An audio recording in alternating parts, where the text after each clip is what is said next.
क्या होता है जब दिमाग खुद अपने ही अगेंस्ट हो जाता है, जब यादें मिट जाती हैं या एक इंसान के अंदर 10 अलग चेहरे रहने लगते हैं, जब बचपन में प्यार की जगह सिर्फ अंधेरा मिला हो, या जब पावर का टेस्ट इंसान को जानवर बना दे। साइकोलॉजी कोई सिर्फ बुक का सब्जेक्ट नहीं, ये उन कहानियों से बनी है जो कभी इंसानियत के सबसे डार्क कॉर्नर्स तक गई थी। अगर आपको रियल ह्यूमन बिहेवियर, ट्रॉमा और मेंटल डिसऑर्डर समझने में इंटरेस्ट है तो ये वीडियो आपके लिए है। अगस्त 31, 2004।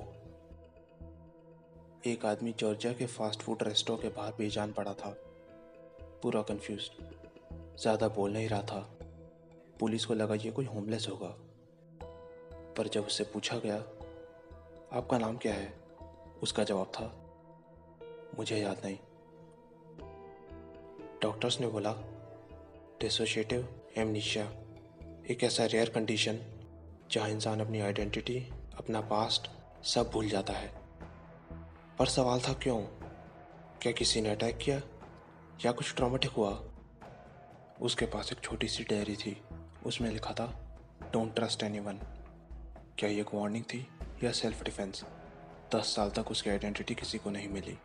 तब तक लोग उसे कहते थे बेंजामिन काइल, एक नाम जो उसने खुद रखा। 2015 में डीएनए जीनोलॉजी के थ्रू उसका असली नाम मिला, विलियम पॉवेल। पर उसका माइंड क्यों शट डाउन हो गया? यह मिस्ट्री आज भी अनसॉल्व्ड है। Genie the wild child.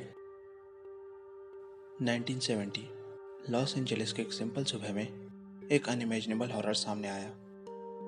एक 13 साल की लड़की जिसे दुनिया से काटा गया था, उसका असली नाम किसी ने नहीं बताया।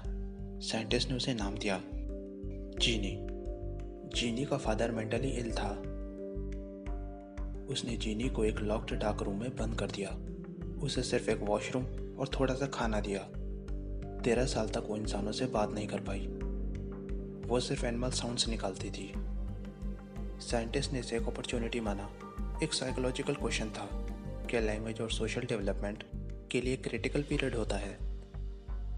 अगर एक बच्चा उस टाइम पीरियड के अंदर बेसिक ह्यूमन इंटरेक्शन से वंचित रहे तो क्या वो कभी नॉर्मल बन सकता है?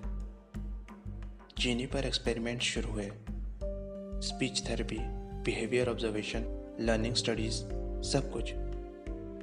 बट हियर्स द ट्रेजेडी, जब फंडिंग खत्म हुई, जीनी को इंस्टीट्यूशंस में भेज दिया गया जहां अब्यूज़ वापस शुरू हुआ। एक बच्ची जो दुनिया के लिए एक एक्सपेरिमेंट बन गई, लेकिन कभी एक इंसान बनकर नहीं जी पाई। ये केस सिर्फ लैंग्वेज या ट्रॉमा के बारे में नहीं है, बल्कि ह्यूमैनिटी के फेलियर्स के बारे में भी है। बिली मिलेगन। 1977 ओहायो। पुलिस अरेस्ट करती है बिली मिलेगन को 3 लड़कियों पर रेप केस के चार्ज में। लेकिन जैसे ही इंटेरोगेशन चालू होता है, पुलिस कंफ्यूज हो जाती है। क्या ये वही इंसान है जो भी बोल रहा था? एक्सेंट अलग, पर्सनैलिटी अलग, बिहेवियर अलग। बिली के अंदर 24 अलग अलग पर्सनैलिटीज थी। DID यानी डिसोशिएटिव आइडेंटिटी डिसऑर्डर। जब बचपन से किसी ने सिवियर ट्रॉमा झेला हो तो दिमाग अपने आप को प्रोटेक्ट करने के लिए अल्टर्स बना लेता है। कोर्ट में जब यह आर्गुमेंट दिया गया कि बिली ने नहीं, उसके एक अल्टर ने क्राइम किया था, जज ने बिली को प्रिजन नहीं, मेंटल इंस्टीट्यूशन भेजा। 10 साल ट्रीटमेंट के बाद उसे रिलीज कर दिया गया। पर दुनिया अब तक कंफ्यूज है, क्या एक सच था या एक क्लेवर मैनिपुलेशन?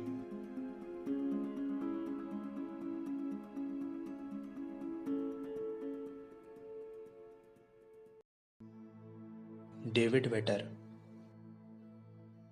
डेविड एक छोटा सा बच्चा था जो जिंदा था, पर दुनिया को छू नहीं सकता था। उसे था सीवियर कंबाइंड इम्यूनो डेफिशिएंसी, जिसमें इम्यून सिस्टम ऑलमोस्ट ज़ीरो होता है। कोई भी बैक्टीरिया डेडली बन जाता है। डॉक्टर ने उसके लिए एक स्पेशल प्लास्टिक बबल बनाया जहां वो सेफ रहे। डेविड का पूरा बचपन बबल में गुजरा, जहां वो किसी को छू नहीं सकता था। साइकोलॉजिकली वो अकेला, कंफ्यूज्ड और ट्रैप था।